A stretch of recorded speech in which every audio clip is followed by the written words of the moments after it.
Hi everyone, happy Halloween. It is a beautiful day and I'm outside trying to soak up the last of the good weather because I think it's supposed to turn tomorrow and be pretty nasty. And I always feel calmer when I'm outside. It is definitely one of my happy places. I am feeling a little bit nervous about Mason's surgery tomorrow. So I decided to come outside and get some fresh air and put some of my energy towards a project. I'm starting to work on a new stuffed animal. I haven't been crocheting in a while. It's a very it's kind of like reading. Sometimes I just read and read and read, and then I don't for a long time, and then the same with crochet. So I just started a new project to make a puppy. Look at this, it's so cute. So this is gonna be, hopefully it will look as cute as this, but I'm just starting to work on this big brown patch, but I think I'm gonna do a light gray and a dark gray for the colors, and then a white body, because that's what I have, and I'm trying to use up what I have because I have too much yarn. And I'm trying to use up what I have, and it'll kind of match this guy. This is one I just finished. This is a little penguin friend. This one has been in the works for since like January, because like I said, I crochet a lot, especially coming up to the holiday season, because I love giving stuffed animals and homemade gifts to my friends and my family. And so I kind of like almost burn out on it. And when spring hits, I just want to be outside being active. And now that it's starting to get cold and it's darker sooner, and I need something to fill my waking hours with, I start picking up again, and I have this big long list of projects I want to do for people for Christmas. So because they take me a while, now's the time to start. Even though I'll probably actually, the number of things that I want to do this year will still be kind of rushed. But he turned out so cute. I'm so happy with him. It's one of the more complicated ones I've done because there's just so many pieces to him. But it is, I always forget this, but it is a humongous anxiety buster because I can't focus on anything else except the pattern. And sometimes if I'm really concentrating really well, I almost, like, as I'm counting, my breath sinks to it, and I start to kind of, it's almost like a meditation, honestly.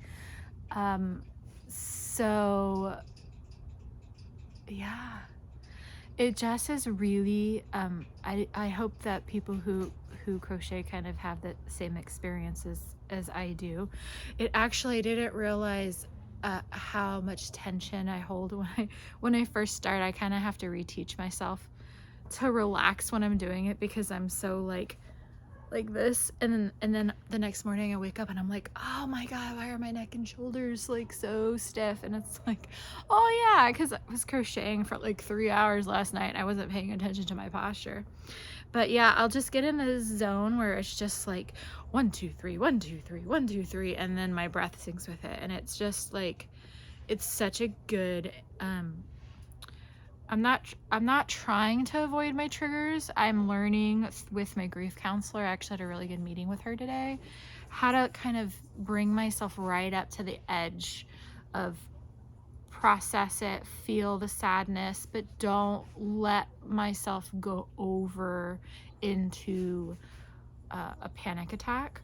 And so now that I feel a difference this week in the panic attacks, and I haven't really had one, and I also am realizing that I have been able to recognize in myself when I'm starting to go that direction, so I'm able to like cut it off at the pass with all the tools, the new tools, and kind of like realizations that I've had, and the acceptance that I have come to over the past couple weeks.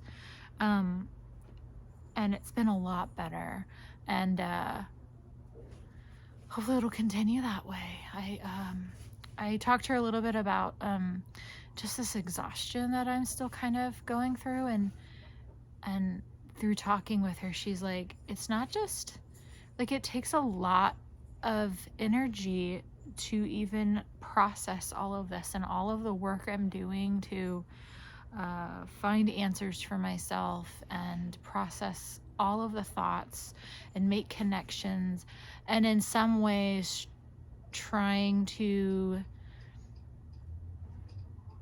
prepare others around me for how to let me grieve without feeling like they have to fix me. And so there's almost like a teaching thing having to happen as well from my part. And she's like, that is exhausting in itself. And there's a very good reason why you are still so tired all of the time. And so that made me feel a lot better too, that it's okay to be where I'm at right now, and to do little goals, and to not get impatient with myself, knowing that I have to kind of do less right now, and that might take a while before because if I move too quickly back into saying yes to everything, which I've always been bad at, because I don't want to let anybody down ever, that it might start triggering things again. So I need to like add one little thing back in as things get better. So and give myself grace. So give yourself grace if you're going through the same thing. I don't know about you, but I get antsy when I sit still too long, and that's been now that I'm moving through the panic attacks, and I'm learning how to prevent them from happening and deal with the grief and let it come, but like in a controlled manner. Not jumping back into things too quickly is the next challenge, and I'm really, really bad at that. So making things for people is a good distraction to continue to practice those skills. I give myself time to practice those skills in this calm state so that it really sticks with me, and I can handle when things start to get crazy again. I can really handle those situations. So give yourself grace. It's hard, isn't it? It's tremendously hard. So yeah, I really appreciate you guys listening. I didn't realize that I was gonna talk about all that. It just kind of came out of my mouth. So yeah, I have to drop Mason off tomorrow super, super early.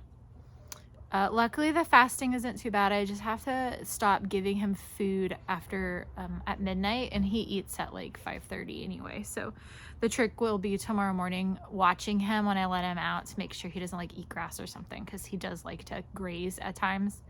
So I might have to remember to put him on a leash tomorrow morning. And then I realize I'm trying to decide whether to bring Dakota with me or not to drop him off, because she has never really been by herself before. Mason is always with her. And so I don't want to leave her home by herself. But then I realize that Harrison won't be at school yet. So I'll just have a talk with him to just say, hey, why don't you let her up in your room with you if you're up there, and just kind of make sure she knows someone is home, because she's never been by herself before. She really relies on Mason. Mason like spent the first 6 years of his life being the only dog, so he doesn't really care, but she has never been without Mason. So tomorrow will probably be a lot of distracting her from like, where is my husband?